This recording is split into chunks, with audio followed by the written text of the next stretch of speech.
kumaso sanfɛ kɛrɛnkɛrɛnnenya la Renouveau FM 98.1 Bamakɔ n'a lamini Renouveau Télévision sanfɛ diɲɛ fantan ani naani bɛɛ lajɛlen fɛ walima anw ka page Facebook sanfɛ Renouveau FM TV sanfɛ an bɛ aw fo ka aw waleɲuman dɔn aw yɛrɛ b'a dɔn laadala n'an ye ɲɔgɔn sɔrɔ ni jamukan in kɛnɛ kan o kɔrɔ ye k'a fɔ ko jamana kunkanko de bɛna fɔ jamana kunkanko bɛ fɔ kunnafonidilaw de fɛ o la dɔgɔkun o dɔgɔkun an bɛ kunnafonidilaw wele ka na an n'u ka baro kɛ jamana kunkanko kan nin dɔgɔkun in kɔnɔ an b'a dɔn k'a fɔ kibaruya bɔra kabi kari tɛmɛnen an ka jamana kuntigi kɔrɔ Ibrahim Boubacar Keita ni ale ye fanga mara k'a daminɛ san 2013 la ka n'a kuncɛ fo san 2020 na bɛɛ lajɛlen b'a dɔn o kuncɛra cogo min ala y'a ka kalifa minɛ a la dɔgɔkun in bɛɛ kɛra a kuma la an bɛna dɔɔni fɔ a la ka sɔrɔ a ka sukoɲɛw yɛrɛ kɛra kunun juma an bɛ dɔɔni fɔ o kan n'an bɔra yen nɔ jamana halisa ɲangati min ni o binnen don an ka jamana kan UEMOA ani CEDEAO fɛ a ma ɲɛ min kɔ Union africaine fana y'i sen don a la ɲangati ninnu yɛrɛ u kow bɛ cogo min hukumu jumɛn kɔnɔ kunnafonidilaw hakilina ye jumɛn ye ko ninnu kan an bɛna an da don o la kiri halisa an bɛ ale kuma la Mali kiri dɔgɔkun in kɔnɔ maa damadɔni wɛrɛw minɛna tuguni minnu dɔw bɛ yen nɔ minnu tɛ fanga fɛ dɔw fana bɛ yen hali fanga masurunamɔgɔw olu minɛna an bɛna an nɛn don o ni ɲɔgɔn cɛ kɛrɛnkɛrɛnnenya la kiri bɛ binakun min kan ka se k'an nɛn don ni kuma ninnu ni ɲɔgɔn cɛ an nisɔndiyalen bɛ an kɔrɔkɛ Seku Tamura ale bisimila min ni hali n'o y'a sɔrɔ a famana jamukan in ma nka jamukan in tu bɛ tigɛ wagati min Seku tun ye jamukan in nabagaba ye Seku i ni ɲankuma.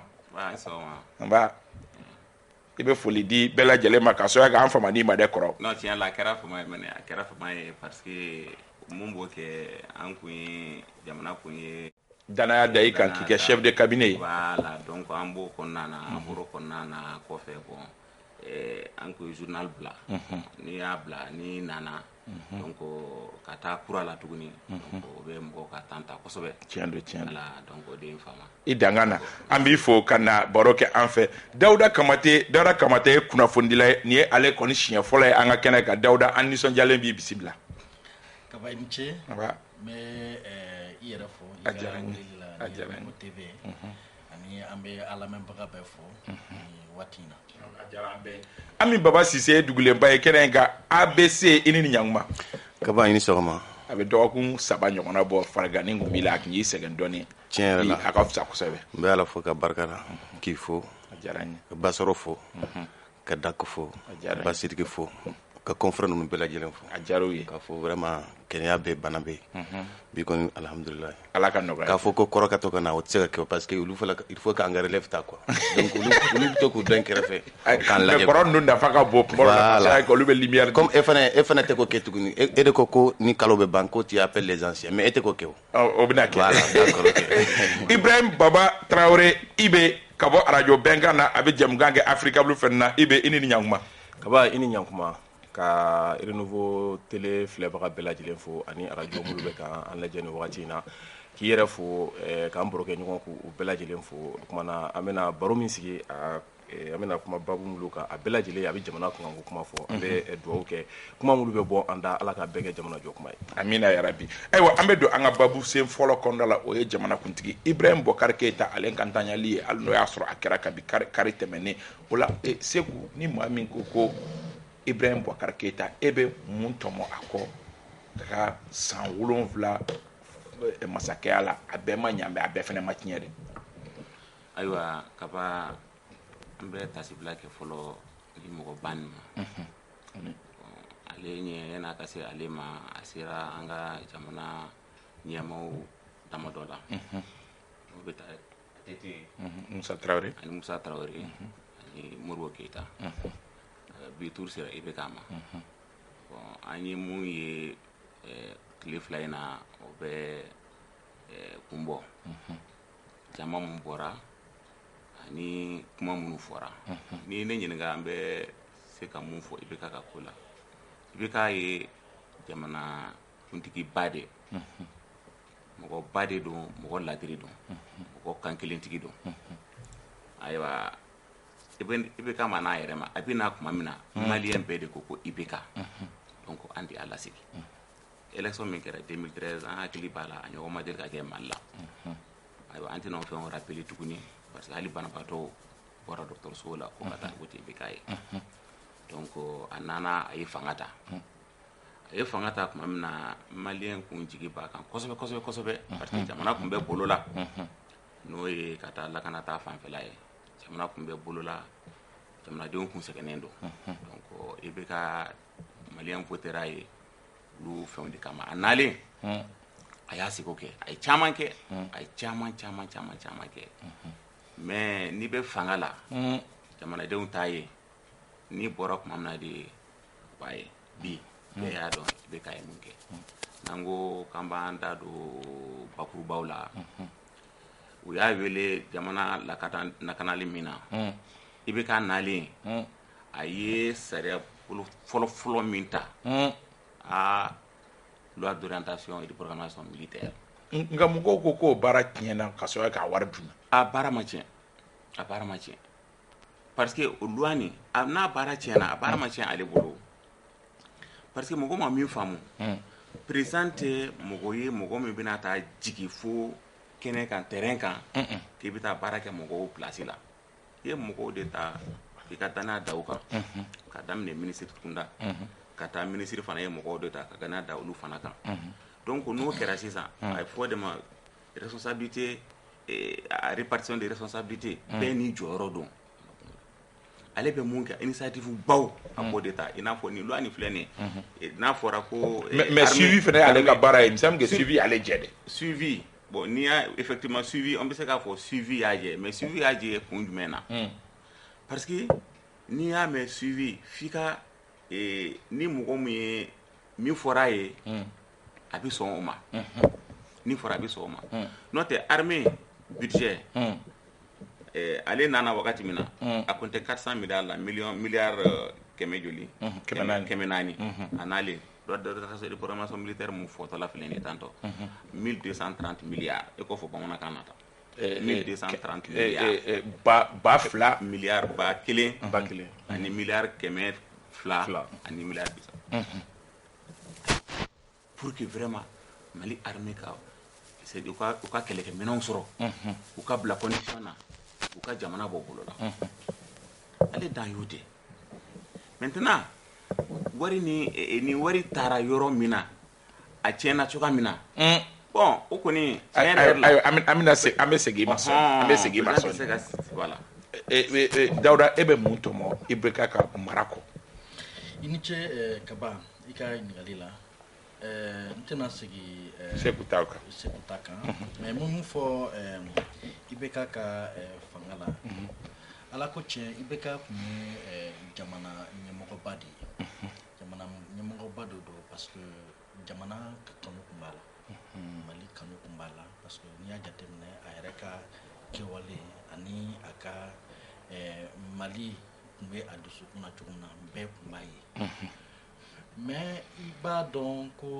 minɛn jɛngɛnna a bolo waati min na u ye i b'a dɔn n'i ye jamana ɲɛmɔgɔ ye fo fɛn dɔw bɛ yen i bi ja kan kosɛbɛ i n'a fɔ ka somɔgɔya ta ka na bila fanga ɲɛma mɔgɔw b'o jalaki bi a kan kosɛbɛ je crois que o de kɛra a ka fiɲɛ a ka fanga fiɲɛma yɔrɔ yɛrɛ kɛra a ka denbaya parce que i b'a dɔn défense n bɛna na ni Seku ka kuma dɔ ye défense ye yɔrɔ ye yɔrɔ min convoitelen don a bɛ fɔ n t'a dɔn a ka di mɔgɔw ye kosɛbɛ a ka di mɔgɔw ye kosɛbɛ i n'a fɔ parce que nafolo bɛ yen ani nafolo min bɛ yen a caman na kɔlɔsiba tɛ o yɔrɔ kan parce que fɛn dɔw bɛ yen tubabukan a b'a fɔ ko secret défense sɔgɔbɛli tɛ k'ale la voilà sɔgɔbɛ tɛ k'ale la kosɛbɛ donc denkɛ ka nali denkɛ ka nali yen nɔ parce que a kun man kan ka sɔn fɛn dɔ bɛ yen fɛn dɔ bɛ yen i tɛ tulonkɛ kɛ a la a bɛ n'a fɔ ale ye yɔrɔ la dɔɔnin parce que denkɛ kɛlen ka kɛ député ye a kun man kan ka sɔn cogoya si la denkɛ ka kɛ commission défensive président a kun man kan ka sɔn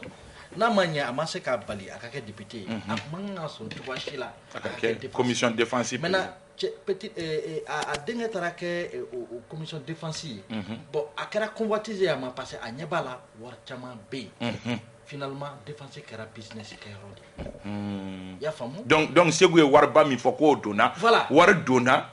mais wari tiɲɛna wari tiɲɛna yen de parce que u ye nafolo in kɛ business yɔrɔ de ye u ye défense yɛrɛ kɛ business yɔrɔ de ye donc finalement Karim Keita nana i imposer ka kɛ i n'a fɔ ko c'est-à-dire que finalement il se substitue même à min yɛrɛ Sangani ministre de la défense ye surasi ɲɛmɔgɔw ye n'a ale ma fɛn o fɛn décider o tɛ ɲɛnabɔ bon ala ko tiɲɛ Karim tɛ foyi dɔn défense la an ka tiɲɛ fɔ ɲɔgɔn a tɛ foyi dɔn militaire fɛngɛ na donc je crois que o yɔrɔnin de depuis o yɔrɔ la a ka Ibrahim Boubacar Keita ka fanga commencera ka nagasi parce que an y'a mɛn an y'a ye détournement commencera ka kɛ bon denkɛ yɛrɛ bɛ a kuntigi la donc finalement minnu bɛ kɛrɛfɛ mɔgɔw ye min reproché fana o ye premier ministre cayara ministre cayara awɔ premier ministre bɛ caya kɛ parce que premier ministre bɛ caya ni u ma bolo ma labila c'est à dire que u ma yɔrɔ d'u ma u ka baara kɛ a kɛcogo la o bolo kun sirilen don parce que u yɛrɛ kun tɛ se ka décision ɲɛnamaw ta problème bɛ yen de o u yɛrɛ kun tɛ se ka parce que donc o bɛɛ ye Karim ka influence ye e bolo oui bien sûr Karim ka influence bonyana nin ko in na koyi faut pas qu'on an kana na mɔgɔw nɛgɛ ni o ye dɛ Karim ka influence bonyana ni ko in na ani a ɲalen n'a tiɲɛni a barika yɛrɛ bonyana ni fa yɛrɛ ka ayiwa an bɛ segin ka na an bɛ Papa Sise Kaba n bɛ dugawu kɛ IBK taara ala ka da yɛrɛ suma amina ya rabbi moi je pense que IBK ka saya in o fana ye leçon de surtout an bɛ contexte min na bi k'a fɔ mɔgɔ i bɛ se ka sanga sɔrɔ mɔgɔ minnu bɛ layɛlɛ o mɔgɔ kelen de bɛ bɔ k'i gɛn en quelque sorte Kamaté ni kɔrɔ ye mun fɔ sisan Tambura je pense que fana b'o yɔrɔ partager c'est vrai IBK ye fɛn kɛ pour les militaires a bɛɛ ka ye wa a yɛrɛ fana mais a kelen tɛ parce que tu vois hali minnu kɛra kunu ou bien avant-hier 20 janvier SEDASU ɲɛmɔgɔw de bɛ bɔ ka na président tanu wa u bɛ fɛn dɔ de cité Sadio y'a kɛ kunu cogo min olu fana tun bɛ ka kɛ ten c'est les militaires olu de b'a fɔ IBK i ye nin kɛ i ye nin kɛ i ye nin kɛ i ye nin san i ye nin san i ye nin san o ye fɔlɔ ye filanan wari min bɛ ka di SEDASU minnu somɔgɔw taɲana wari min bɛ ka di IBK de nana n'a ye o c'est lui qui a amené ça walima Sanogo de ayi c'est IBK qui a amené ça la loi de programmation sur Sanogo Théo Sanogo y'a hakilina sɔrɔ mais comme il a dit là IBK a multiplié par 3 de 400 on est venu à 1200 et quelques u b'a fɔ cogo min défense yɛrɛ tɛ o fan o fan IBK ka waati la wari dunna mɔgɔ minnu bɛ ka IBK kɔrɔfɔ aujourd'hui n ko olu de wari dun b'a nɔfɛ o non mais o de don c'est ces anciens ministres c'est ces députés ce sont ces gens là pourquoi depuis que bɛ fanga la pourquoi o kuma tɛ ka fɔ les 1200 milliards là ça fait part a b'u ka kɛlɛ la o jɔn de b'o kuma mɛn mɔgɔ si t'o kuma mɛn o parce que les militaires qui sont impliqués dans ça et journalistes et journalistes peut-être en y a caman mais on va pas dire ça sur ce plateau mais u tɛ se k'u minɛ o c'est pourquoi kuma yɛrɛ tɛ ka fɔ IBK kɔni y'a attaqué i y'a fɔ cogo min les Karim sont les responsables de ça parce qu'ale de commission ɲɛmaa ye ale de kan ka contrôle bɛɛ kɛ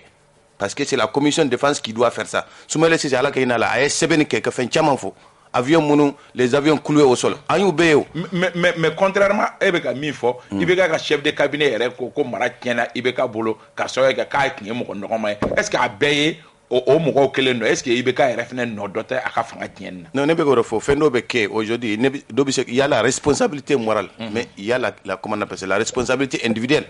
ni bilala baara la ni e ye ko wɛrɛ kɛ e de kan ka minɛ o n'a sɔrɔ justice kun bɛ k'a ɲɛma dɔw tun bɛ jɔn ye justice bali ka k'a ɲɛma mais chef suprême des armées chef suprême de la magistrature ne bɛ k'o de fɔ n ko o ye kuma de ne y'o de fɔ n'a sɔrɔ IBK vraiment n'a sɔrɔ IBK tun bɛ kɛ justice bali à un certain niveau mɔgɔw minɛra IBK ka mɔgɔ caman minɛra minnu man kan ka minɛ o les Bakary Togala les Mahamadou Kamara les Sissi c'est-à-dire il faut que les juges là hali sini il faut que jɔw jɔyɔrɔ la aujourd'hui c'est clair ni minnu bɛ fanga la n'u bɛ min ɲini o de bɛ kɛ sinon il faut pas qu'on célère quoi dɔw bɛ minɛ c'est parce que on a autorisé sinon su IBK la n ko IBK tun bɛ kɛ nani IBK tun bɛ kɛ dɔgɔya tu as vu quel procureur prendre qui mais aujourd'hui o bɛ ka kɛ o parce que u bɛ fɛ ka mɔgɔw daminɛ peut-être an da bɛna s'a ma je pense quand même que IBK ye min sɔrɔ fanga la mɔgɔ si ma sɔrɔ il a été ambassadeur il a été ceci mɔgɔ si m'o sɔrɔ a sɛbɛn mais fanga kɔni ma ɲɛ a bolo non fanga ma ɲɛ a bolo yɔrɔ dɔ la ne y'o de fɔ gɛlɛya min tun y'an sɔrɔ n'a sɔrɔ mɔgɔw tun farala ɲɔgɔn kan ka IBK dɛmɛ a kunte kete mais o kuma de be ko fo biu o kuma de be ko fo bi mo ba fo quand tout le monde sait que moi j'étais très sévère contre Ibeka. Les gens peuvent te en tant que journaliste comme ne tu m'as information dit je ne le défendais pas, je ne le défends pas aujourd'hui, mais aka quel koni ambe dinga min kono c'est comme Antonio Menke contre ATT ambo o dinga kelen kono flana e jume Ibeka et atunya yere bla pour certains partenaires tels que l'Algérie et la France parce que hal accord mi signana les Maliens ne sont pas d'accord jusqu'à demain. Mais Algérie, il y a chaque fois l'Algérie va d'ado en kola parce que au de Kadouye, la France, l'Algérie, c'est des partenaires mounouya à Kouroun Kosobe. Et puis là-bas, je peux dire que c'est collaborateurs surtout. À Barakenyon, c'est pas seulement sa famille. Si tu vois qu'à Gelera Bolo, il y avait ça aussi. C'est pourquoi j'ai dit que c'est une leçon. Président Mimbeno, Assimi Mimbeno, il n'a qu'à faire attention à certains collaborateurs. Pas tous les. Voilà. Ibrahim Traoré. D'accord. Kaba mbi fo meta shibla ke kata femi anga jamani ko ko e ni be gafele bito ka faki tomando ala ala ka daro nema ala ka yim samani ay ni go ko nga kuma ibe ka fengo ka nye nkoro bora ka min fo sa be se go klena ibe ka nyona ka ke jamana nyemoy aya yakila ye joro chaman fa kerengere la ka premier ministre ya a y'o baara yɛrɛ kɛ cogo min na o de y'a to mɔgɔ caman ye danaya d'a kan a tɛ k'a yɛrɛ sɔrɔ jamana ɲɛmɔgɔya la bi Ibeka n'i y'a ka fanga ta k'a lajɛ fanga gɛlɛmama yɔrɔ yɛrɛ denbaya sen donni fanga la ne bɛ se k'a fɔ fanga in yɛrɛ tiɲɛ yɔrɔ a kɛra o ye sabula Mali ye jamana min ni i ye fɛn dɔw n'i y'a kɛ dɔrɔn c'est-à-dire a bɛ kɛ sababu ye ka jakolon ci i ma yɔrɔ dɔ la sinon a ye premier ministre ya kɛ den tun b'a bolo a premier ministre ya kɛ tuma na mais mɔgɔ si ma den ye kɛnɛ kan o wagatiw la nka a nana fanga la den de nana ɲɛfɛ fɛn o fɛn n'a bɛ kɛ i b'a sɔrɔ a bɛ fɔ ni den yɛrɛ ye min fɔ k'i bɛ kɛ nin ye i bɛ k'o ye mɔgɔ yɛrɛ bɛ bɔ o b'o fɔ ko ni den ko ko nin bɛ kɛ kaban a banna donc maliyɛnw ye fanga kalifa ale de la nka n'a fɔra ko ni den ye min fɔ ko o de bɛ kɛ mais moi je pense que Ibeka ka fanga yɛrɛ kɔnɔna la a ka gɛlɛmama yɔrɔ yɛrɛ kɛra mun ye o ye ka den min don a la an bɛɛ b'a ye kuma dɔ fɔ sisan Ibeka kɛrɛfɛmɔgɔw k'a fɔ ko fanga bɛ kalifa i la jamana ɲɛmɔgɔ ale ye kunkolo de nka k'a fɔ k'a bɛ na k'a bɛ fɛn mais Ibeka kɛrɛfɛmɔgɔ dɔw bɛ yen minnu bɛ jalaki bin ko den de kɛra sababu ye k'olu fana mabɔ k'olu ma opportunité sɔrɔ ka baara kɛ a ɲɛ bin naani ma o misaliya ye Tereta ninnu ye olu b'u plaigner o de la k'olu balila u ka se ka u sagola baara kɛ munna ma démissionner olu ye munna ma démissionner ne bolo n'i nana fanga la mɔgɔ fɔlɔ min b'i dɛmɛ i ka fɛɛrɛ tɔn de ye mɔgɔ fɔlɔ min b'i dɛmɛ nka o fɛɛrɛ tɔn min filɛ n'o ye RPM ye u ye mun kɛ ni a ma kɛ ka jamana ɲɛmɔgɔ ka ni a mana premier ministre o premier ministre tɔ bɛ gɛrɛntɛ k'u ta ka ɲɛsin ma mais est-ce que jamana ɲɛmɔgɔ fana jo kɛra o la i ni fɛɛrɛtɔn min y'i ta k'i kɛ jamana ɲɛmɔgɔ ye k'o fɛɛrɛtɔn to yen ka taa mɔgɔ wɛrɛ ta k'o kɛ est-ce que jamana ɲɛmɔgɔ fana jo kɛra o la jamana ɲɛmɔgɔ a jo ma kɛ o yɔrɔ la mɔgɔ caman ye jalaki bin a kan o yɔrɔ la nka a mana kɛ cogo o cogo a bɔra o fɛɛrɛtɔn de la a tila ka segin kɔfɛ o n'a seginna kɔfɛ k'o den dɔ ta ka bila Idrissa a cogo dɔ bolo a tila ka segin o kɔfɛ k'a den dɔ ta ka bila Idrissa Mayiga o taara ka bila la nka o ta ma juguya ni bɛɛ ta ye o taara cogo di donc quelque part a yɛrɛ ka fɛɛrɛtɔn kɔnɔ a bɛ bɛɛ dɔn a bɛ bɛɛ dɔn donc o yɔrɔ la ne bɛ se k'a fɔ a kɛrɛfɛmɔgɔw yɛrɛ hali tuma min na gɛrɛntɛ sigira da la wagati min na ni gɛrɛntɛ sigira da la kaba il faut reconnaître qu'aujourd'hui jamana ɲɛmɔgɔ si tɛ yen k'a fɔ k'i bɛ se ka jamana mara ka mankan to jamana kɔnɔ hali n'i y'a ye bi transition o bɛ ka se ka baara kɛ bi parce que jamana kɔnɔdenw bɛɛ y'u to yen fɔlɔ mɔgɔ mɔgɔ kɛlen don ka ŋɛɲɛ ɲimi bɛɛ kɛlen don k'a bila kɛrɛfɛ kaba tant que jamana kɔnɔ wulikajɔ bɛ yen nɔ ka gouvernement c'est-à-dire président se ka baara kɛ mais kɛmɛ sara la maa 77 ye kala ta mɔgɔ min ye e ko ko mɔgɔw kun kelen tɛ k'o tigi accompagner non i m'a faamuya k'a daminɛ 2013 2014 2015 non i m'a faamuya n bɛ fɛ ka min fɔ o waati la gɛrɛntɛ tun bɛ yen o y'a sɔrɔ mɔgɔ ye kala ta ye nka politique mɔgɔw tun bɛ yen ɲɔgɔnna dabaw tun bɛ yen olu ye jalaki bila ka caman bɛ yen o donna ka gouvernement na olu ye min d'a kan ɲɔn'a ka don gouvernement na olu tun bɛ opposition de la i hakili bɛ Cɛbilen Dramé de la olu bɛɛ y'a sɛgɛn hakili ka na se Amadu Koyita ninnu ma ka na se Amadu Koyita ninnu ma ninnu bɛɛ i bɛ kɛ ka fanga daminɛ ninnu bɛɛ ye kuma caman fɔ o gɛlɛyaw bɛɛ tun bɛ yen o ka jamana min to ten cogo la vraiment a ka gɛlɛn ka baara kɛ so i bɛ ka tiɲɛ yɛrɛ la jamana kɔnɔna i bɛna kɛ cogo o cogo jamana ɲɛmɔgɔ fɛn dɔ bɛ yen i y'o kɛ o ɲana o nka a tɛ se ka kɛ ko fɛn bɛɛ ma ɲɛ o ayiwa Ami Basi juste yɔrɔ fitinin i bɛ bɔra ka min fɔ o ye tiɲɛ c'est-à-dire Ibeka ye chance min sɔrɔ il a eu une opposition responsable parce que Soumaïla Cissé ala kayina la o de tun b'o opposition ɲɛmaa ye et o opposition filɛ kɛ hali n'u bɛ critique kɛ u bɛ proposition kɛ mais Ibeka kun t'u lamɛn kosɛbɛ quoi c'est vrai n'a fɔra ko mɔgɔ ka don gouvernement la le premier qui pouvait accepter ça c'était Soumaïla mais lui c'était pas son objectif il fallait régler ça o ye fɔlɔ filanan e bɔra ka min fɔ sisan RPM ma Ibeka élire Ibeka est venu sur le couleur du RPM mais Maliens yi yɛrɛ de Ibeka ta quoi parce que dɔw ye Ibeka ta minnu ta parti la minnu ta mais parce que il y a fo cogo min a ka parcours de yake mais a ma ɲa bolo il y a fo cogo min il fallait pas négliger IBK a beaucoup minimiser l'opposition jusqu'à ce que opposition yɛrɛ tun bɛ ka fanga sɔrɔ ka minimiser ale min ye jɔyɔrɔ di chef de file de l'opposition ma walasa k'a bila en valeur ka tila ka a nafolo d'a kan ne bɛ k'o de fɔ o nafolo ko tɛ problème pour quelqu'un qui connaissait Soumaïla les 500 millions là ce n'était rien ale yɛrɛ y'a fɔ a tun bɛ ka financer ale yɛrɛ sira wɛrɛ la mais an tun bɛ yɔrɔ min sisan ko c'est des gens qui sont IBK ye mɔgɔ minnu bila ministère la de mɔgɔ joli de bɔra ka taa IBK kɛlɛ tuguni jɔn de démissionnaire c'est pourquoi dɔ bɛ k'a fɔ ko uma RPM to a ka baara kɛ ou bien t'a dɔn Tereta non, est-ce qu'ils ont démissionné? Ou ma démissionné? Ou bien Genade. C'est-à-dire, ni est mort blabara là, ni t'es que son, tu quittes. Mais ni boire comme amende, il veut comment? Tout ça là, ça fait que les politiciens ont changé. Kaba, voilà, parce que franchement, Ibeka Kakoni, Yoro Dobeno, Ango Latlen, Paya Fossi, ça mène ma soma, non une famille quoi. Mais y en a ces familles ma. Moko akili kanga to fendo la ni ame démocratie Mali kono bi Ibeka do Ibeka de démocratie sinsi Mali kono Chogodi adun fara ko démocratie kele be damne wakati ko Ibeka kuntia merci yara kuntia mais alpha nalen fangala sans folo asara ka barake wa agelera flana asara ka barake wa agelera sabana asara ka barake wa agelera ay jonde wele Ibrahim Boubacar Keita Kabira Boubacar Keita yisigi février 94 faut a y'a gain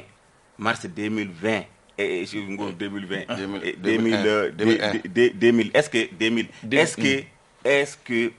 Gela ira Mali fin kono politique kono gestion kono sur tous les plans alpha passé donc mais il paraît que fenen Gela ara de opposition tora no la al no ya soro Ibeka ye misir la mo gauche wakati est-ce que aucun solution non solution du kuyoye embêté ni ambiwa. Il a maté le front social, il a maté le front étudiantien, il a maté le front politique. Alors même si là ni Moutatal nous mata. Mais est-ce que démocratie est bien? Oui, démocratie parce que démocratie de yoye. Dictature de comment tu dois d'aller. Oui follow. Donc vraiment ni a mes démocratie mal la bio Ibeka follow. Flana franchement l'histoire de famille là ne maçon galonya un galon fin chogodi mais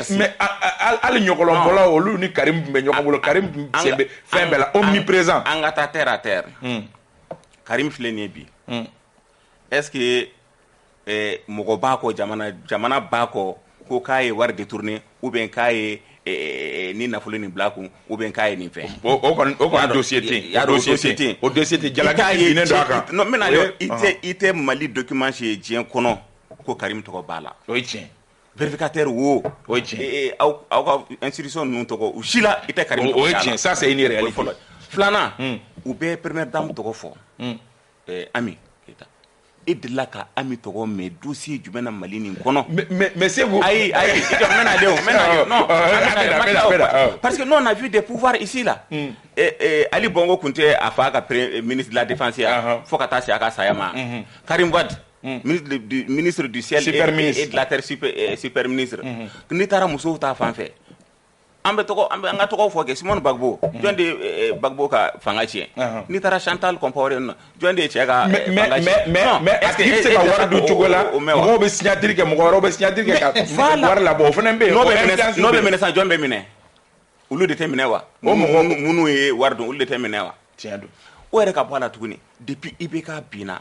est-ce que il y a me fanga kunda ko ka Alpha Condé mun tarasa uta ko wa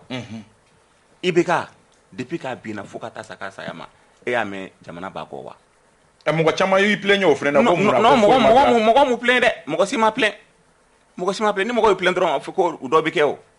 donc vraiment mais aka premier ministre do be kasola aka ministre do be kasola oui parce que est-ce que responsabilité morale be ta kale to ni ulu de cheni ke mais au lieu de se ka cheni kale ils répondent de leur fait donc on peut pas non ça veut dire que donc on va faut famille non Karim ma fenke Kaba Aminata Keita ma fenke ne bena mon fort net sinsi nente forcément famille kan mais anga tien fo ñoy Ibeka Kunu premier ministre lama beba fo kankele tigi de kunu na ya fo ka dayoro mina Bon, c'est ça un leader, c'est ça un responsable, n'est-ce pas? Il y a un bébé à Kanko, à la premier ministre, à Nyana Ambolo, n'est-ce pas? Mais Ama au répondant qu'il sera Kato président, parce qu'il n'a pas été ferme. Nanko famille qui a influencé devrait être quoi? C'est pas forcément que Ama Karim Noye signature Noye et Wari Boyoro la ko à notala de influencer mon kumbala. Après nomination ok. Même Rob la war la bombe. Fils du président Kabila. Président DPA. Mais oui, voilà, c'est ça. Influencer mon kumbala en Kambe Odema. Parce que influencer Kadjouni aller à non et puis il a muso ka kuma mun fɔ fɛn dɔ bɛ an tɛ nana fɔ yan mais fɛn mun de don a influence de kun ka bon jamanaden tɔw kan hali décision dɔw bɛ hali ministre dɔw bɛ famille de kun b'a fɔ n bɛ fɛ nin karisa ka kɛ nin yɔrɔnin na. non o bɛ kɛ fan bɛɛ o bɛ kɛ fan bɛɛ est-ce que o bɛ kɛ fan bɛɛ o bɛ kɛ jamana bɛɛ la o bɛ kɛ jamana bɛɛ la o bɛ kɛ département ninnu bɛɛ la fan bɛɛ. voilà o famille non. Aux familles influencées, au de Boyana, Jamana, Ibeka, gestion cola. Maintenant, un fin d'offre par rapport à ses amis, à sa RPM n'a rien. Un atchef for Yomoyne, fin d'obé, Ibeka et Yoromina. I am more nommé, I am more bla, à Kerefe, monte Jamanato, monte gestion d'état. Parce que Morodobé est placé là. Il te sait que l'on plaît. Parce que nous, t'es jamana famille, on t'a don, ou tu sais qu'à blaouron. Il en faut, par exemple, les postes comme même le poste de chef de cabinet, de directeur de cabinet. Je n'ai rien contre Camara, mais c'est des postes où des jeunes inexpérimentés. Camara double alors la cabine fanga damne wakati. On y a jatemine. Poste où c'est des postes à haute influence. Parce que à poste nous flénier abena fo ni comment font président ya fo année tra mo fait kata fin do yini ni ya fo ko il est directeur de président de cabinet abe dima parce que il est président de directeur de cabinet c'est pour avec Camara mais parce qu'à fora ko aller des lettres black kata fo ou comme alpha donc oro nous de quoi exemple concret on fait mbolo yoro mina mogo yu bankarim bolo yoro mina fana ibeka fana yi bankarim bolo parce que o ba ko ka te fɛn bɔ karim tala ne be service be service be entreprise nationale do don o ka directeur nomeli karim de kabi 2015 na ba famu dron be ka fɔ na ba famu fɛtɛ minutes kabi 2015 fo kana se 2018 ma donc o ya tigi nomi ka kɛ ministre mais au service ni tora ye no a Karim piqué ka paquet donc il y a un comment c'est bien non attends comment ça et je mena ba a piqué ka paquet pour ka mo bele mais il bi ka a fa ba fam non donc min bora ye non au débat donc mo mais quand emblématique est mieux assemblée président o follow assemblée l'assemblée président beda ka ko Karim de nok nge oyi jamana fanga yɛrɛ dafila min nɔfɛ ouais dafila min nɔfɛ ina fɔ ka terminer kɛ assemblée président est-ce que tu as vu donc ni fɛn bɛ kɛ sisan c'est-à-dire campagne de bɛ kɛ o campagne de don tu as vu mais Karim tɔgɔ fɔra mais i ɲɛ b'a la kuma ninnu ni ɲɔgɔn yeri ni fɛn ninnu bɛɛ la i tɛ Karim ye kɛnɛ kan i t'a kumakan mɛn mais mɔgɔw de b'a fɔ non mɔgɔw de b'a fɔ donc influence kɔni ye non bon je vais vraiment k'an ka taa ɲɛfɛ an y'a ye k'a fɔ a ka funérailles nationales kɛra obsèques nationales kɛra nka o kɛnɛ kan an bɛ Karim min ka kuma la o ma ye maa wɛrɛw ma ye i n'a fɔ Alpha Umaru Konare min ye premier ministre a y'a kuma fɔ ka fara o kan Imam Mamou Dicko ma ye maa wɛrɛw ma ye e b'o o analyser cogo di d'abord honneur min kɛra a ye a n'a kun ka kan wa ani fana ni e b'a faamu cogo di président Assimi Goïta ma ye Karim Keita ma ye Imam Mamou Dicko ma ye Alpha Umaru Konare ma ye kaba o min filɛ nin ye tiɲɛ yɛrɛ la a balana nga Alpha ta n tɛ se ka sabula Alpha kun man kɛnɛ kɔsa in na o kunnafoni tɛ n bolo k'a fɔ Alpha ma taa kun min na a bɛ se ka kɛ bana y'a bali walima fɛn wɛrɛ n tɛ se k'o o ye tiɲɛ Imam Mamou Dicko ni ye ale ta k'a lajɛ bi i b'a ye k'a fɔ i bɛ ka fanga yɛrɛ ka tiɲɛ yɛrɛ k'a yɔgɔyɔgɔ k'a tiɲɛ yɛrɛ an bɛ se k'a fɔ ten tɔ a jɔyɔrɔba bɛ a la a jɔyɔrɔba b'a la donc a kɛnɛ kan fɛn caman fana tun bɛ yen minnu tun bɛ ŋununu kumaw la ɲɔni suko ɲɛ in cɛ n'i ye o kuma ninnu caman mɛn Imam Mamadou Diko ka tagali baliya a tɛ bali ne la sabula a tagalen yen nɔ a tun bɛ se ka na ni ko wɛrɛw ye minnu ni jamana in dɔɔnin tɛ n'a ye ale ye mɔgɔ ye mɔgɔ min a bɛ fɛn caman ye a bɛ fɛn caman faamuya yɔrɔ jan fɛ mɔgɔ dɔw kana na dimi kɛnɛ ko dɔ kɛ sube koɲɛ dun de don donc a bɛ se k'a yɛrɛ minɛ n bɛ se k'a kɛ o ye Asimi Goyita ta bon Asimi Goyita ta ale ka tagali baliya kɛnɛ kɔni kan a ma se k'o faamuya tiɲɛ la ma se k'o faamuya nka n'i y'a lajɛ i mana hali président den Buba a ye fɛn min ye a ye danatigɛli min kɛ kɛnɛ kan miniti 13 a ye foliba di Asimi ma a ye Asimi fo kosɛbɛ nka min bɛ yen n'i ma se k'o faamuya gouvernement ɲɛmaa tun bɛ kɛnɛ kan Choguel Kokala Mayiga a ma kuma a ka danatigɛli fana kɔnɔ ma gouvernement ɲɛmaa tɔgɔ mais a ma kɔnɔna la donc nin bɛɛ b'a jira k'a fɔ su koɲɛ kɔni a kɛra jamana ɲɛmɔgɔ kɔni don a kan ka kɛ a kan ka tasibila kan ka ta ka ɲɛsin a ma nka ne kɔni kun sigilen don ka mun kɔnɔ a kɔnɔna la tiɲɛ yɛrɛ la ninnu fanfɛla ninnu na m'o ye k'a ye kɛbaw Ami Baba Sise ani a ka kan wa ani fana ni an ye maa minnu fɔ des personnalités emblématiques i n'a fɔ Imam Mamadou Diko i n'a fɔ Alpha Oumar Konare i n'a fɔ Asimi Goyita yɛrɛ fanga cɛ fanga ɲɛma walima maa wɛrɛ Karim Keita i b'a faamu cogo di bon mɔgɔ min ta bɛ se ka analyser ne fɛ o ye Asimi ta de parce que Alpha y'a fɔ cogo min Alpha il est malade ça j'ai eu l'information parce que il y a un de ses proches là un ancien ministre qui m'a confirmé cela bon au fana ye politique mɔgɔ de sinon Alpha tun bɛ se ka taa a taara Tete Tala Allah ma taa peut-être Moussa Talla a ma taa Moussa Talla voilà mais il pouvait venir en tout cas pour Ibeka mais par rapport à Asimi ɲ'o de fɔ Asimi il a fait le 20 janvier Ibeka ka enterrement c'était le 21 janvier donc on ne peut pas dire qu'il est malade mais les informations que j'ai eues je n'ai pas la certitude d'autres Konamako c'est la famille qui ne voulait pas que Asimi keye Kenaka la famille. Et moi, je me dis, la famille ne peut pas empêcher à Asimi à Kaye Keneka s'il le voulait. Donc, sur aucun plan, à absence, c'est que justifié quoi. Surtout que Bouba y'a fou. Wale yuma domba mi ka aye, ko jamana kuntigi yere ko ka fou. Mais ni aye, Ibeka Tanyana Domi. Le gouvernement a communiqué d'obo. Hal pour que ces obsèques puissent être faits, négociation de Kerao. C'est le territoire, puis c'est la famille là où tout le monde est à parce que tungelera ou tundi faire gouvernement kanike parce que nous il faut ça be faire de banque moi je vois que Ibeka Tanyana Domi des Maliens munu beka tegorofo munu beka yele je me dis mais on est dans quel pays c'est des choses que moi je dénonce vraiment nasoro ntina kuma sugudo fo yanno quoi parce que vraiment manake chogo Ibeka, tout ce qu'il a fait n'est pas mauvais. Non. Il n'y a pas quelqu'un qui n'a pas mangé directement ou Karim Keita ka absence Ibeka wakati aba fo ka ya fakunda aya bakunda adenga maseka fakunda. Bon, on comprend pour Karim.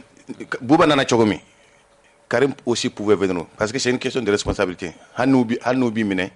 Ibena. C'est la même chose pour Boubou ben tous les gens. Ça dit kodo ben amanga taki boloda. Moi je pense que Karim pouvait venir s'il le voulait. Bouba nana chogomi. Mais moun ne be boire kofe. Il y a tous ces problèmes. Le gouvernement même, souvent sans raison. Surtout que Karim, il y a quelque chose contre lui. C'est que il y a obstacle nué. Tu dis, il y a une personnalité emblématique de Obé, lien Bap, mais il y a une personne qui est au Domaye, un haklibe Alpha Oumar Konare, un haklibe Imam Mamadou Diko la, un réa fort à Kene Chaman, à Tirike Baye, Ibrahim Bokar Kete, ou à Kaye Fin Besson, à Kafangakono, Halningalean, and a Nefengo Sayabe Kobeba. Wallahi saya be ko be ban donc e fen folo min pe na soro ibe ka kakani ni bonyani akakana yi parce que jamana kuntigi don donc ay jamana mara donc ibe ka a togo o ye jamana ta de a shuye a somogo ta ye donc jamana somogo ere kunti se ki bam donc Karim ta c'est que mandat d'arrêt international ko te ko deni ko Karim be se ka mene hale kama abi se ka boy malon be se ka son autorité malon be se ka son akana mais ana be se mala be se ka akoro mandat d'arrêt international de bak donc Karim ta ko ni vraiment ate Bouba kan Bouba est libre de tous ces mouvements fin te mandat te Bouba voilà depuis fin on libéral les kan donc ama se ka kan tuguni bon Asimita donc awbe Bouba ka folie fo mais aw ma yoro do lamé ala il a fait les bénédictions de santé à Kambangene. Ala ka no ya kaye. Voilà, donc a fait un rebelle qu'on y a non. Avec la calame. Alors fait que ko Asimi Farimandala. Voilà, Asimi Farimandala donc a no gada. et puis lien mun bɛ depuis que fanga binna Asimi ni président bɛ cogoya min na a y'a bɛɛ fɔ ko u taara minɛ yɔrɔ la don min k'a ma sɔn k'a maltraité wa k'a ye bonya d'a kan voilà pourtant kɔnɔna na fana toujours ka novelu bɛ ɲɔgɔn bolo an b'o de fɔ tan donc e b'a dɔn i bɛ y'a fɔ cogoya min na Mamu Diko ta depuis que fanga nin binnen kɔfɛ Diko tun bɛ fɛ ka taa IBK fɛ o an ye mun mɛn a ma sɔn k'a reçoit donc depuis o la Mamu Diko ninnu fana ye mɔgɔbaw ye donc i kana voilà i kana a forcer ale ta bɛ faamu Alpha ta c'est que différent bɛ fɔ ɲɔgɔn bɛnbaliya dɔnni bɛnbaliya belebele de bɛ président Alpha Umaru Konare ani président IBK cɛ mais saya kan k'o ban kɔni saya kun kan ka se k'o ban siga t'a la parce que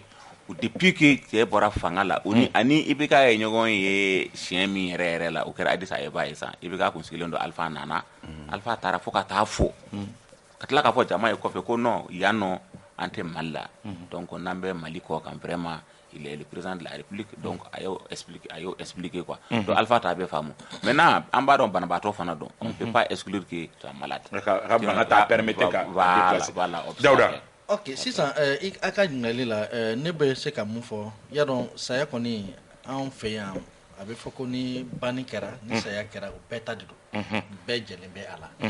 voilà i sɔnna o ma sɔn i bɛ jɛn a la parce que saya kɔni a bɛ se bɛɛ de ma bɛlɛni turu de don a bɛ se bɛɛ de ma mais ne bɛ mun fɔ Karim ta la a bɛ faamu parce que mandat d'arrêt international décerné bɛ mun kama n'a kɔni nana parce que fɛn mun de don a kun bɛna fanga yɛrɛ bila situation difficile la a kun bɛna nin fanga in bila parce que n'a nana n'u m'a minɛ Malien bɛ wuli fanga kama parce que a bɛ fɔ ko Malien fanga ma a jɔ a jɔyɔrɔ la ou bien justice yɛrɛ bɛ justice yɛrɛ bɛ ɲugu a yɛrɛ la parce que n'a nana ni justice ma ka baara kɛ a bɛ fɔ ko la justice a été complaisante donc je crois que au paramètre bɛɛ de analysera ale m'a dɔn je ne suis pas dans le secret mais m'a dɔn ale famille dɔw kun tɛ sɔn parce que hakila jira mandat d'arrêt bɛ Karim kama min kama o ye famille fondatrice Tulelakaw ka den dɔ de voilà je crois que olu yɛrɛ tɛna sɔn je crois que a yɛrɛ ka kabini yɛrɛ ka famille olu yɛrɛ tɛna sɔn a ka na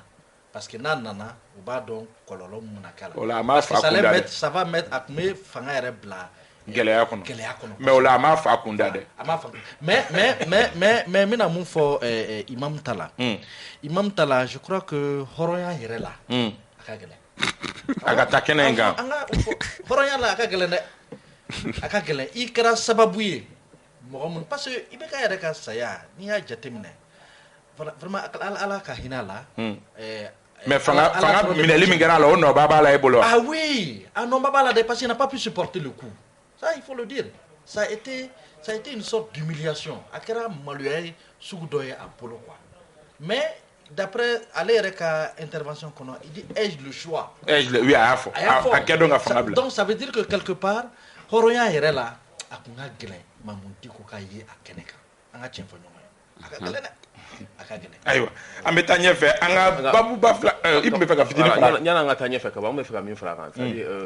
an bɔra ka kuma dɔ fɔ sisan tiɲɛ la c'est très important IBK ka saya in kɛli vraiment an ye fɛn dɔ ye réseaux sociaux sanfɛ tiɲɛ yɛrɛ la nin ko ninnu an ta tiɲɛ ko bɛ ban ko mana kɛ cogo o cogo k'a fɔ karisa sara diyara n ye walima an ye kuma dɔw yɛrɛ a se ka fɔ antenne sanfɛ dɔw tɛ kaso la vraiment a yɔrɔ tiɲɛ la maliyɛnya la mɔgɔ dɔw yɛrɛ taara kaso la o ko in de kama il faut que mɔgɔw k'a dɔn ka fɔ Mali il faut que an ka segin an danbe kɔrɔw ma an bɛ taa ɲɛfɛ an y'a ye k'a fɔ CEDEAO nin ye a dɔgɔkun 2 ye olu ye ɲangini bere jigin anw kun ɲangini bere min ni a gɛlɛyara an ma kosɛbɛ o su ma k'o dugumajɛ Union africaine n'o ye farafinna kelenya tɔnba ye olu fana y'u ta fara a kan nka olu ye ngɔrɔninw bɔ ngɔrɔnin minnu na an bɛna an da don o la nka yanni an ka se yen nɔ CEDEAO ni UEMOA ka ɲangini min bira an kan Seku Tamura an y'a ye k'a fɔ o ɲanginiw binnen kɔ jamana ye jaabi dɔw di jaabi minnu ni o tun ye wulikajɔ ye jaabi minnu ni mɔgɔw b'a fɔ ko bras de fer est-ce que jamana ka jaabi o ye nimisi wasa les réponses que les autorités sont en train de bon an ni CEDEAO ni UEMOA ka kɛlɛ jamana ka jaabi a ye nimisi wasa nka an kun bɛ se ka kɛ fana min t'o ye kɛcogo wɛrɛ tun b'a la min tɛ nin kɛcogo wɛrɛ tun b'a la min t'o ye n'a fɔ tubabu ko l'humilité limaniya c'est à dire siraw kun kelen ka nin bɔ sisan an ka o don bɛɛ u bɛ o dugusɛjɛ an ka miiri tiɲɛ yɛrɛ la 5 ans bɛɛ b'a dɔn 5 ans kɔni proposition de voilà an ka wuli an ka taa CEDEAO la an ka taa IMOA la an ka taa f'u ye mais n'u ye da sɔrɔ an da la dun nalen o ma fama ni da comme na o bɛɛ de bɛ ɲɛɲini o m'a fɔ ko comme on appelle ça ni progrès ni fɛnw kɛra donc a bɛ fɛn yan progrès ni tɛ foyi ye o aw bɛ proposition de bɛ kɛ ni proposition kɛra dɔrɔn ka taa fɔ bon voilà an de kun ye nin fɔ bon sisan an bɛ contre proposition yi contre proposition donc o kun bɛ se ka kow teliya quoi o yɔrɔ bɛɛ la sanction ninnu kun bɛ se ka lever progressivement maintenant faut faire très attention an ye ni ko a bɛ nimisi wasa yɔrɔ min na pourquoi il le fallait parce que CEDEAO mɔgɔ ninnu tu sais que u kɛn bɛ ka africain bɛɛ de dusu bɔ u ka baarakɛcogo u ka kɛwale 2 poids 2 mesures c'est-à-dire u bɛ dɔ bɛ waleya dɔ kɛ fɛn tɛ fo la dɔ bɛ waleya dɔ kɛ dɔ bɛ fo la donc fo olu fana ka fanga danyɔrɔ de yiriw la i n'a fɔ an ye Mali ye mun kɛ nin ye tantɔ mobilisation min ba min kɛ donc Mali y'a yiriw la ko vraiment donc olu dun olu tɛ an bɛ se ka dɔ kɛ mais est-ce que an bɛ se non n bɛ nalen justement dan de b'a la e b'a dɔn kaba an tɛna se degré dɔ la e b'a dɔn n'a ma wuli mɔgɔ wɛrɛ bɛ wuli an ye Algérie m'a daminɛ wa Nations Unies fana ma olu ta fɔ wa olu ye ka sira de u bɛ ka sira de d'an ma tantɔ o yɛrɛ ka bɔ a la tuguni an ma autorisation di forma a ka na an fana ye frontière datugu ou bien autorisation ma di forma a ma na ani fɛn a ma taa a yɛrɛ ya o ye mun fɔ ɲɔgɔn ye donc hali ni an m'a kɛ olu b'a kɛ donc o de bɛ sen na sisan n'o tɛ sanction ninnu parce que monɛli mun bɛ sen na sisan fɛn dɔw bɛ yen nɔ n'an ko k'an b'o fɔ ayiwa jaabi mun dira jamana ɲɛmɔgɔ fɛ a ye nimisi wasa e y'u ye cogo di bon jaabi mun dira jamana fɛ dɔw bɛ yen n bɛ se k'a fɔ a ye nimisi wasa dɔw bɛ yen a ma nimisi wasa jumɛn ye nimisi wasa i n'a fɔ nimisi mun ye ne nimisi wasa c'est à dire que par exemple réponse mun kɛra rassemblement ye mobilisation ba ye mun kɛra an ka tiɲɛ fɔ vraiment a kɛra wasaba ye parce que a y'a yira maliyɛnw ka jusqu'où les maliens sont fiers u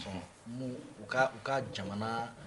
kanu u b'u ka jamana ɲɛmɔgɔw kɔsa kɛ parce que mɔgɔ dɔw y'a ye o cogoya de la ten dɛ oui mais non mais parce que ni fana b'a jate o la i bɛ a bɛ se ka faranfasi dɔ bɔra mun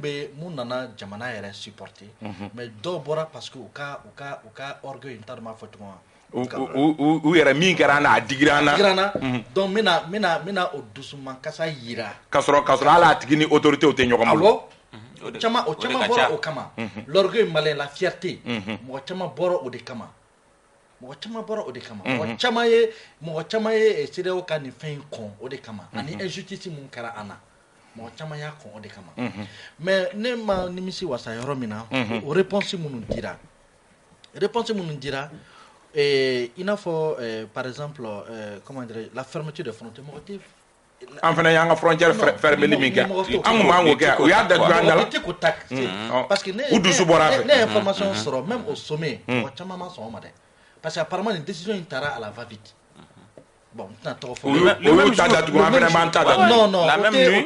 man ɲi la même nuit parce que i b'a dɔn mun don kaba CEDEAO filɛ nin ye an tɛ se ka taa ka ɲɔgɔn dan tɔgɔ si la ni mɔgɔ min ko an bɛ se ka taa ka ɲɔgɔn dan CEDEAO mɔgɔ dan o ye nkalon ye an tɛ se ka taa ka ɲɔgɔn dan parce que an lielen don an ka économie an ka nafolo sɔrɔ sira ninnu a bɛɛ lielen bɛ ɲɔgɔn na a bɛɛ sogolen bɛ ɲɔgɔn na donc an tɛ se ka taa ka ɲɔgɔn dan tɔgɔ si la est-ce qu'il y a faamu donc o yɔrɔnin na moi je pense que la réponse elle a été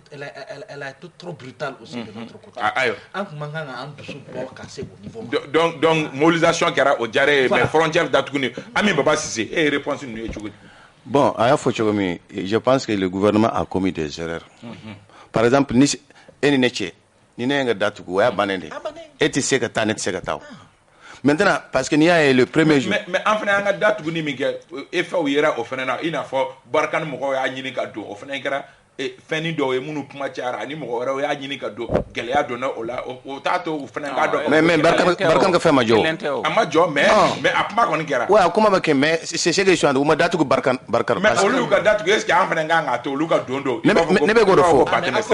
n'i y'a ye premier jour ni deuxième jour Dakar frontière la parce que y a des camions minnu nana minnu ma se ka tɛmɛ o parce que n'u tɛmɛna Dakar frontière la a fɔra ko produit ninnu bɛ tɛmɛ mais si le Mali a fermé pour lui c'est un problème. donc c'était une première erreur. deuxième erreur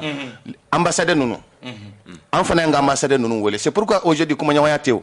parce que CEDEAO y'a kɛ pourquoi CEDEAO a rappelé tous ces ambassadeurs c'est comme si pour dire aux militaires aw ni aw tɛ kuma tuguni an kumana an daraw la aw m'aw ka kuma kan bato maintenant il faut trouver un pays qui va s'engager pour le Mali an b'o circuit de la. donc an fana y'an ka ambassadeur wele automatiquement. Par exemple Faure qui est venu ici Faure ni Ouattara ni Macky Sall c'est les trois là qui n'étaient jamais d'accord pour que sanctions ga biu. Non ça c'est clair mais pourtant ce sont ces gens qui bɛ mɔgɔ minnu neni marche min kɛra c'était très bien de voir tout ça là mais c'est que ne ma sɔn min ma min ma diya ne i jɔ tan fɔlɔ e filɛ ka kunnafoni min fɔ mɔgɔw diminen don Alassane min kɔrɔ e filɛ ka kunnafoni di ko Alassane de tun bɛ sanction binni anw contre la wa. e m'a ye dɔ yɛrɛ ye sɛbɛnni kɛ k'a fɔ Alassane de ni k'Alassane de Diop yɛrɛ tweet kɛ k'a fɔ ko tiɲɛ tɛ. Nous, on a eu des informations que c'est Ouattara. Il y a des gens dans la sous-région qui nous ont confirmé. Haïdara du CSDM. Haïdara était dans une délégation pour aller négocier. Toutes les deux fois qu'il y a eu... Parce que n'y a pas de sanctions dans le Tchogomi. À fort, coup d'État qui est Ibekala.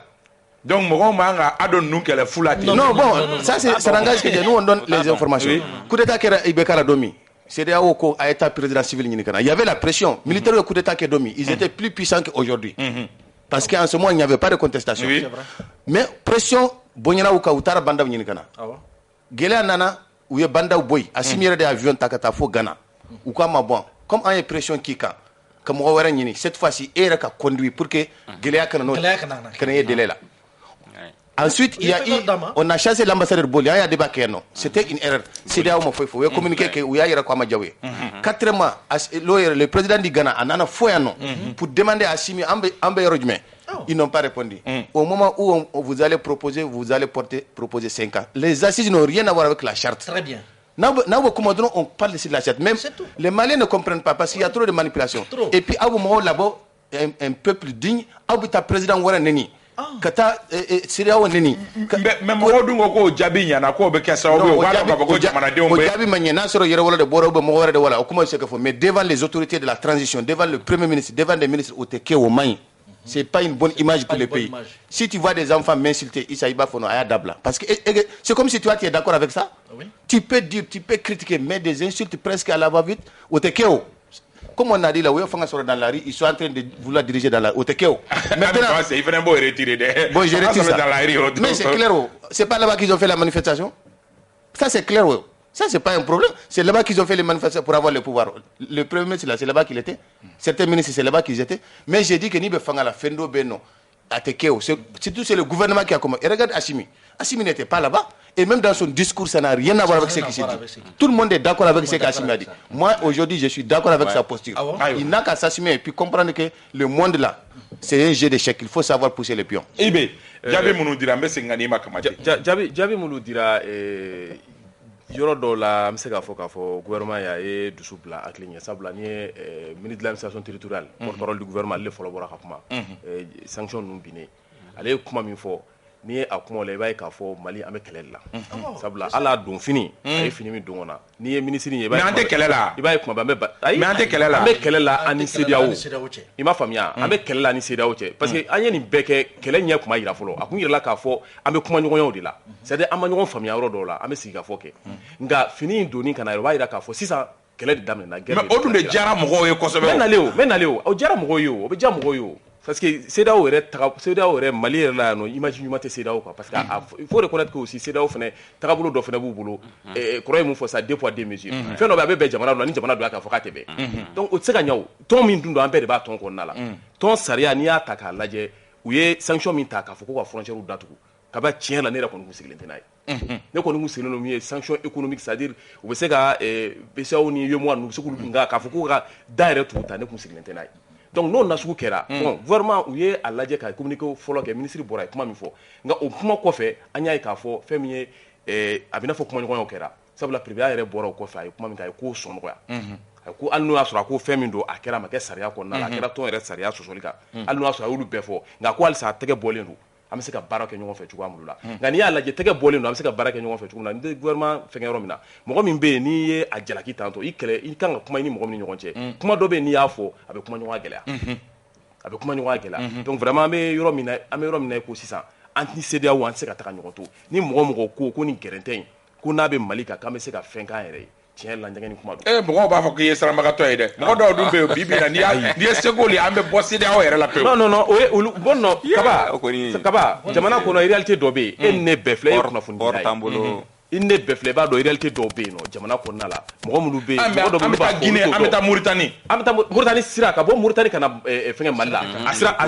a sira a kana diya yɛrɛ mais sira in ka ɲi a ma ɲi n'i y'a ye jamana kɛlɛ o sira dilan de o wari bɛ bɔ Mali kun wa Mali de bɛ n'o dilan Mali de bɛ n'o dilan o sira dilan an ka kan b'a dilan a bɛ temps jumɛn ta o bɛ temps joli ta sira dilan t'o fɛn ye o an ka bɔ yan nɔ k'a fɔ k'an bɛ taa Laginɛ an bɛ se ka taa fɛn ta la mais n'i y'a ye commerçant tɛ taa yen n ko gɛlɛya dɔ de bɛ yen sira man ɲi anw dɛsɛlen de bɛ ka taa kɛ bi donc o dɛsɛlen kɔnɔna hali suman minnu bɛ na a bɛ se ka sɔrɔ gɛlɛya donc vraiment nin ko in bɛ yɔrɔ min na bɛɛ de bɛnn'a kan kumaɲɔgɔnya in de bɛ se ka kɛ sisan o de ye nin fura ye a da man di CEDEAO la nka an kana ɲɔgɔn nɛgɛ k'a fɔ k'an bɛ firifiri nin na ka kalo caman kɛ tiɲɛ la a ma nɔgɔn dara Union africaine fana ye a ta fara a kan nka Union africaine ye réserve dɔw kɛ a la Union africaine ko olu bɛ min di an ma kalo 16 ani fana ni mɔgɔ minnu bɛ kaso la bi na ko ka o kasoladenw labila i ye Union africaine ka déclaration ye cogo di kaba Union africaine ka déclaration diyara ne ye a diyara ne ye ka da mun kan parce que olu évoluera CEDEAO ma sɔn min ma ça c'est vrai olu évoluera parce que olu taara fo ka taa date di ka taa wagati di je pense que ça c'est déjà une bonne base donc moi je pense que an ka autorité sisan olu de kan ka i sinsin o yɔrɔnin de kan sisan ka taa kɛ base de discussion ye est-ce qu'il y a faamu moi je pense que Union africaine ka nin décision o diyara ne ye kosɛbɛ maintenant Union africaine ye fɛn dɔw fɔ i n'a fɔ personnalité minnu minɛlen don bon ça aussi mais c'est qu'à fond peut-être c'est une mauvaise lecture de la situation au plan juridique parce que minnu minɛna bon mɔgɔ caman bɛ k'a fɔ manipulation b'a la bɛɛ n'i ka hakilina de don bon en général fɛn minnu de don c'est ni fɛn tɛ yen a tigi kan au plan juridique minɛni kun t'a la o minɛni kun t'a la mais peut-être que contexte an bɛ se k'a fɔ contexte de man ɲi parce que an bɛ transition de la donc a bɛ se ka miiri k'a fɔ ko peut-être que transition de bɛ fɛ ka mɔgɔ dama dɔ écarter a ka bɔ a ka sira kan n'i y'a analyser olu ka fɔ la mais n'i y'a jate au plan juridique argument b'u bolo dossier bɛ yen mais dossier bɛ yen o dossier dogolen tɛ o bɛ yen o ni dossier tɛ o tɛ minɛ o i n'a fɔ Philippe Boireau ni Soumaïla Boubé dossier bɛ yen il y a des dossiers fɛn dɔw bɛ tɛ se k'a fɔ antenne kan mais c'est des dossiers fɛn dɔw bɛ n'i y'a mɛn a bɛ kunkolodimi kun bɔ ayiwa Union africaine ka kuma kɔnɔ fana ni i b'a ye k'a fɔ Union africaine ko k'ale bɛ Algérie de kɔ anw dun Algérie ye négociation fɛn fɛn anw ye a négociation bɛɛ bloquera o ma se ka bouger dɔw kɛra tiɲɛ yɛrɛ la parce que non depuis ATT fo ka na se IBK ma fo ka na se an bɛ yɔrɔ min na bi Algérie ka négociation ye dɔgɔnɔmugu de y'an bolo cɛ kaba an ka tiɲɛ fɔ ɲɔgɔn ye Mali tɛ se ka taa Algérie kɔ jamais mais u dun ka protection fɛn fɛn b'an bolo Algérie don mais u dun ka négociation man di anw na tant que Algérie u ka négociation man d'an na parce que toujours an ka mɔgɔw bɛ négociation kɛ donc ninnu b'u sanfɛ quoi les négociations bɛ kɛ toujours tu sais que c'est le facilitateur algérien ale bɛ participer fɛn ninnu bɛɛ la donc toujours u bɛ an sanfɛ moyen b'u bolo dɛ moyen b'u bolo u mana min fɔ an bɛ wajibiya k'a to la an bɛ wajibiya k'a to la donc e bolo an ta ɲini na to Algérie ka kalo 16 fɔlen da wa non n bɛ nalen o ni transition sɔnn'o ma parce que n'i y'a ye Algérie kalo 16 fɔ pourquoi o b'an conduit 3 ans de la moins 2 mois quoi parce que kalo 16 k'a fara kalo 18 kan kalo 18 bɛ ban nin kalo la o donc k'a fara kalo 16 kan ça fait 34 mois 3 ans ça fait 36 mois n'est-ce pas donc san 3 o bɛ transition nin kɛ san 3 de o yɛrɛ ka fisa o bon o ka fisa mais Kamate yɔrɔ min fɔ sisan franchement o de CEDEAO jɛ a ye proposition kɛ yan'aw ka jangili bi an k'an ban voilà c'est ça ni a mɛ an taara san 5 la donc pédagogie kɔfɛ an taara voilà an taara san 5 la kɔfɛ Abdoulaye Diop taara ka taa san 4 proposer an tulo b'a la sisan président ba yɛrɛ ale yɛrɛ mun ye ka di ale yɛrɛ vraiment san 2 nin kɔni u k'o di bon san 2 ani kalo 16 bon tu as vu a ma ja mais bon donc o fana o proposer c'est da o jɛ il faut proposer quelque chose ayiwa Ami Babassi bon moi je pense que ni CEDEAO ko sisan k'a bɛ assise papier ta est-ce que tu sais que 6 mois dit 6 mois. Non, ils peuvent. C'est pourquoi j'ai dit. De 6 mois à 5 non, ans. Oui. Si aujourd'hui la CEDEAO donne 6 mois, on ne doit pas crier à la. Mais on va crier. Oui, mais ne peut pas le faire. Ou lui, dans 6 mois, ça ne peut pas faire. 2012, Djonkunda Tarango, CEDEAO est un fracas. Donc maintenant, le problème, ce n'est plus l'élection Bekedomi. L'Algérie a fait une proposition. C'est pourquoi l'Union africaine a dit maximum.